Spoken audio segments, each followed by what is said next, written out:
Hello everyone. Welcome to the first 2022 episode of Wehry Weekly History and Entertainment News.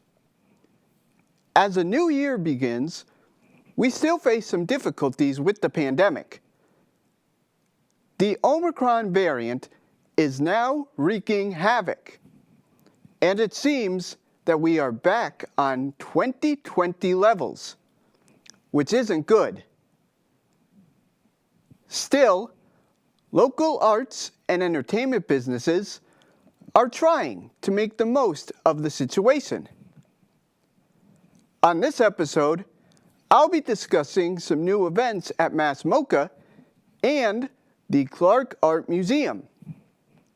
Plus, I'll be giving a civics lesson on the city of Pittsfield, which is an extension on my previous history portion of the city. This is especially of interest if you're into how a local government works. First, it's time for this episode's trivia question, which will be given during the civics section. This episode's question is, who is the longest serving mayor in Pittsfield's history? Now, for this episode's local headlines. First, an update on the state of Massachusetts. With the Omicron variant dominating the headlines, many local arts and entertainment businesses are now requiring proof of vaccine with ID. This includes places such as the Berkshire Museum, Mass MOCA, and the Clark Art Museum. Some officials have even suggested that contact tracing may return, though nothing has been confirmed yet. Also, Governor Charlie Baker has recommended, but not required, that all businesses in the state ask people to wear masks indoors at all times. Most cities and towns in Berkshire County are already requiring patrons to do that, however. Our next story will be discussing a film happening in Berkshire County. Matthew Penn, who is famous for directing several episodes of the original Law and Order series, filmed the majority of his new movie, The Sweet Taste of Freedom, in Housatonic and other parts in Lee. This movie is a short film that centers on a man living the last 48 hours of freedom before he faces a life sentence in prison. Penn hopes that the movie will premiere at several short film festivals this spring. While filming in Lee, Matthew Penn couldn't help but visit a familiar stomping ground. The courtroom that part of the film takes place in was the very same one used by Penn's father, the late director Arthur Penn, for his 1969 film Alice's Restaurant, starring Arlo Guthrie. Matthew Penn has been involved in Berkshire County theater for many years, but this will mark his first filming in Berkshire County. In an interview he had with the Berkshire Eagle on why he chose the town of Housatonic as his backdrop, Penn said, quote, "It's a wonderful American town. And you know, it could be part of those steel towns in western Pennsylvania. Or it could be, you know, those New York State towns. But it's our Massachusetts town," end quote. WWHEN wishes Penn's film the best of luck. Our next story takes us to Mass MOCA in North Adams and their early plans for 2022. Pandemic pending, of course. First, Faye Webster will be performing at Club B10. Faye is an Atlanta singer-songwriter who pairs close, whispering vocals with the vibe of musicians together in a room. She draws her music from the pop of the 70s and country tunes, as well as a little bit of her city's rap and R&B history. Faye will be performing on Saturday, February 26th at 8 p.m. at Club B10. Masks are required, as is proof of vaccination and ID for anyone 12 and up.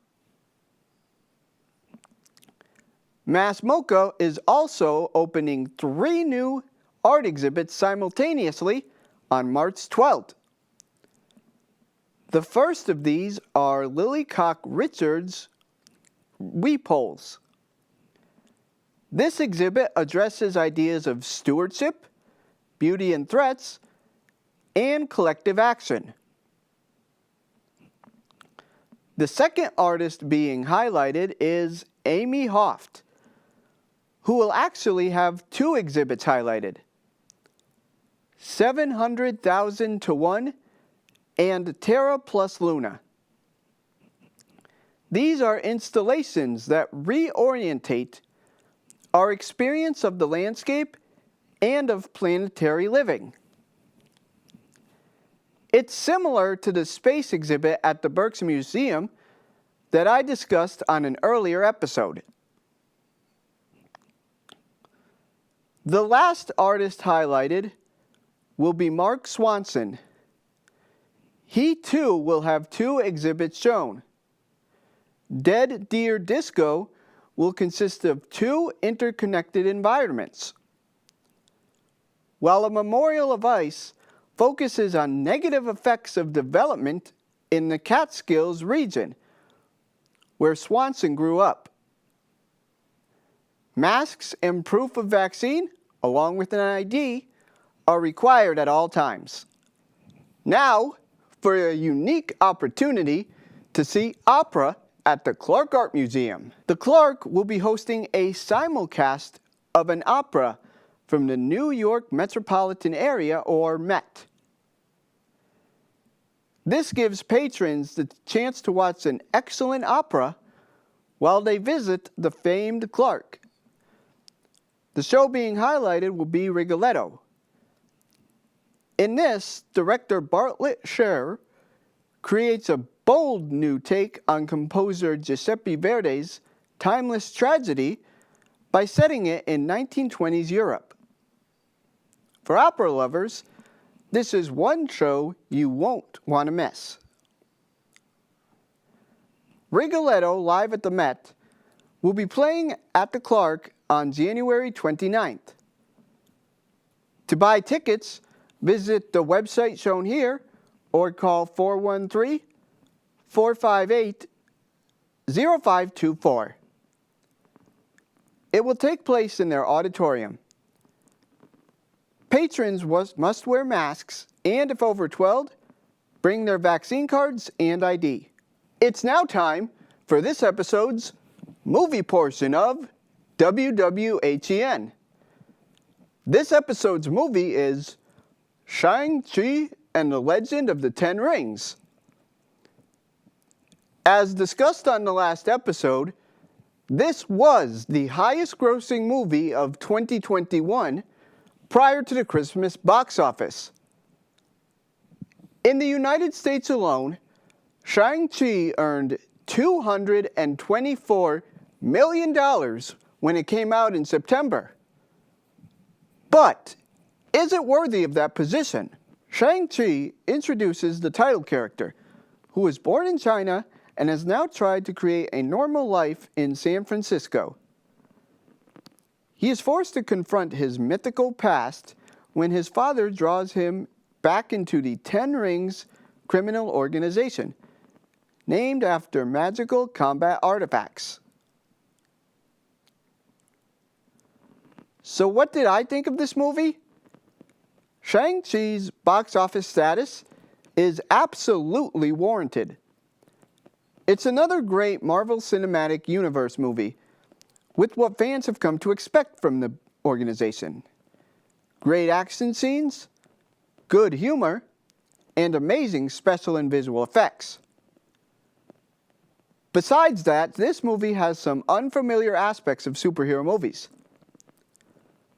What's neat about Shang-Chi is that it goes into a fighting style brand new to Marvel movies, Kung Fu.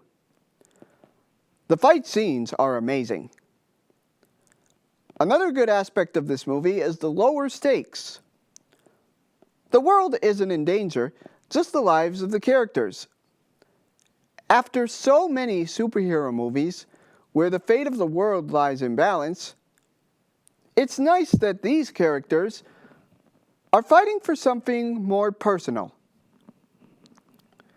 One of the joys in this movie is the friendship between Shang-Chi and his friend Katie. It's just that. A normal friendship that does not get romantic in the slightest. In fact, even when Shang-Chi's past gets revealed, Katie always has his back. Most movies would have tried to force them together as a couple, but not this one. On a scale of 1 to 10, with 1 being the worst and 10 being the best, I give Shang-Chi and the Legend of the Ten Rings a 9.5. It's what we've come to expect with Marvel movies, but with some brand new aspects that help the movie truly soar. It's now time for this episode's history portion of WWHEN. As I stated at the beginning of this show, we are going to be doing a different history of Pittsfield. A civics lesson. This episode will be discussing the ins and outs of Pittsfield's government, as well as a more in-depth discussion of the city's school system. All of this information came courtesy of the handbook, This Is Your City, a civics booklet, which you can take home at the Berkshire Athenaeum. Our first part of this lesson will be discussing how Pittsfield became a city. In the 16th century, the Mohicanaic tribe, today known as the Mohican, made their home in what is now Pittsfield. The reason that they picked this location was because of the abundance of hunting and fishing along the Housatonic River. In 1738, the Mohicans sold this piece of land to Colonel Jacob Wendell of Boston, and the land gained the rather unfortunate name Pontotoc, which means falls on the brook. Eventually, Westfield colonists moved here as well. Pittsfield officially gained its name as well as town status in 1761. As I discussed on a separate episode, Pittsfield is named after the British nobleman William Pitt. Interestingly, William Pitt never visited Pittsfield. His worldwide influence was so powerful that Pittsfield decided to honor him. Pittsfield was initially organized into fire districts. These were made up of a board of directors that maintained many different parts of the town. By 1890, the town elected its first mayor, and the next year, Pittsfield was incorporated as a city under a new charter. Several ward representatives and councilors were also voted in. This leads us to our next segment. What is a ward? When Pittsfield gained its city status, the previously mentioned fire districts became wards. According to the handbook, quote, "A ward is a division of a city for election purposes," end quote. Pittsfield has a total of 7 wards. Most of them have 2 separate voting polls. Here is a list of all the voting poll locations. Both Ward A and Ward B take place at Reed Middle School at 950 North Street. 2A, Morningside School at 100 Burbank Street. 2B, Somerset Fire Station at 9 Somerset Avenue. 3A, Providence Court at 379 East Street. 3B, Egremont School at 84 Egremont Avenue. 4A, Herberg Middle School at 501 Pomeroy Avenue. 4B, Williams School at 50 Bushy Road. Both 5A and 5B share the Berkshire Athenaeum at 1 Wendell Avenue. 6A, Columbia Arms Housing at 65 Columbus Avenue. 6B, Conti Community School at 200 West Union Street. 7A, Pex Road Fire Station at 54 Pex Road. And 7B, Capelas Elementary School at 86 Brooks Road. And here is a map of the wards divided up in the city of Pittsfield. Our next portion of the civics lesson will be discussing Pittsfield's government. According to the city charter, the local government consists of a mayor, city councilors, and other departments. The mayor is the executive branch. His or her job duties include implementing short and long-term initiatives to advance the city's well-being, overseeing day-to-day activities of the city and those of its employees, developing a city budget, increasing economic development, working with the city councilors on matters of local policies and ordinances, and serving as the ceremonial head of the city for special occasions. The mayor is elected every 4 years. The next mayoral election will take place in 2023. In order to be eligible to run, those interested only need to be at least 18 years old and a registered voter. Pittsfield has had a total of 39 different mayors throughout its history.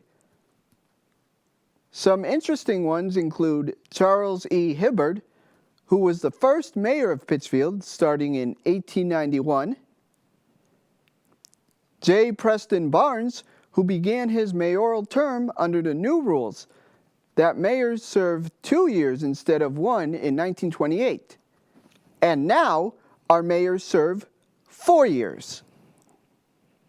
Patrick Moore, who was the oldest elected mayor at the age of 69 in 1932. By the way, this marked his second term. He was also mayor from 1913 to 1914. Allen Bragg, who served as mayor for 2 different terms, 29 years apart. Evan Doble, who was only 28 years old when he was elected in 1974, making him the city's youngest mayor. Ann Wazatowski, a former educator at Berkshire Community College, who was the city's first female mayor, and our current mayor, Linda Tyre. Speaking of mayors, it's now time for this episode's trivia question.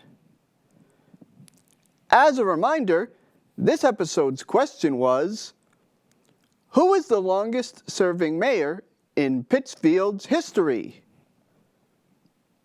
The answer is James E. Fallon. A former lawyer, Fallon served 9 years as mayor from 1938 to 1947. This proved to be one of the city's most challenging times, coming off the Great Depression and losing many citizens to World War II service. However, this was also a time of prosperity, as the business General Electric grew in popularity. By 1947, over 13,000 people were employed at the company.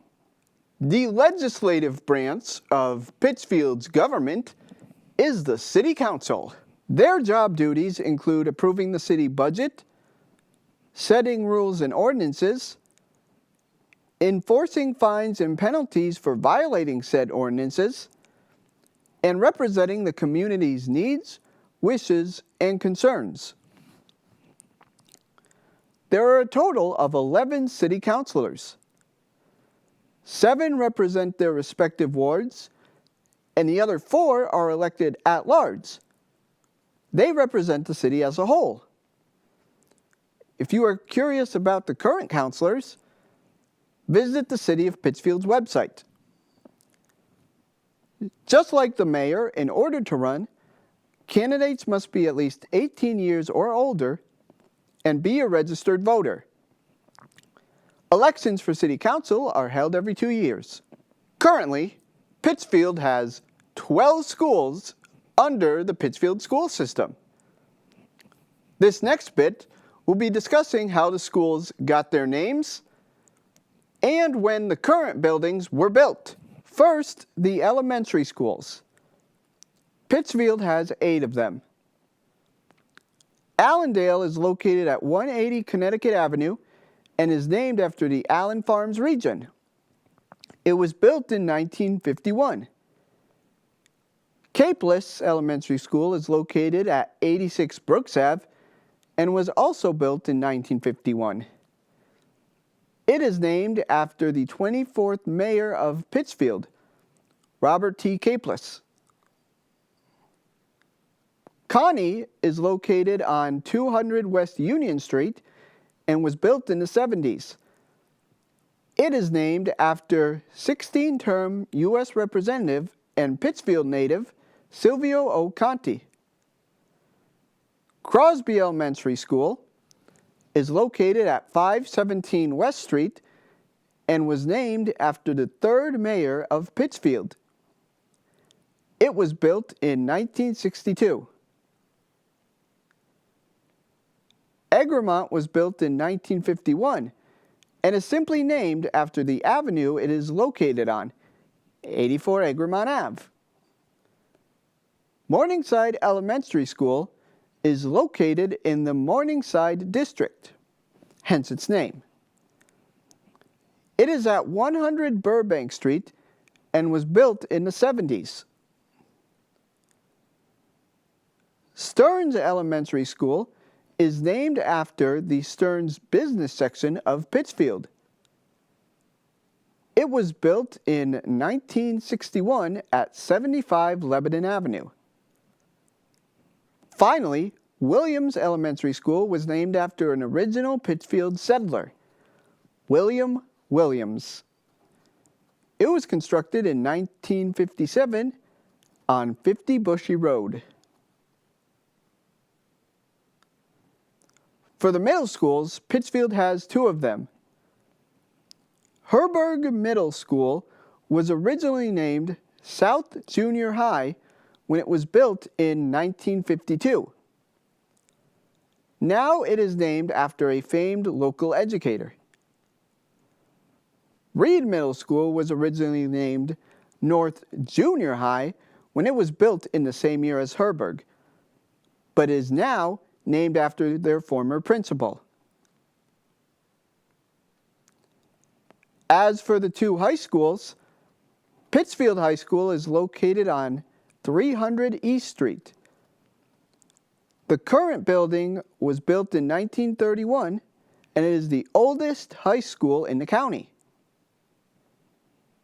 Taconic High School wasn't built until 1968 at 96 Valentine Road. However, the school underwent a major reconstruction in 2018, 50 years later. That ends this episode of Wehry Weekly History and Entertainment News.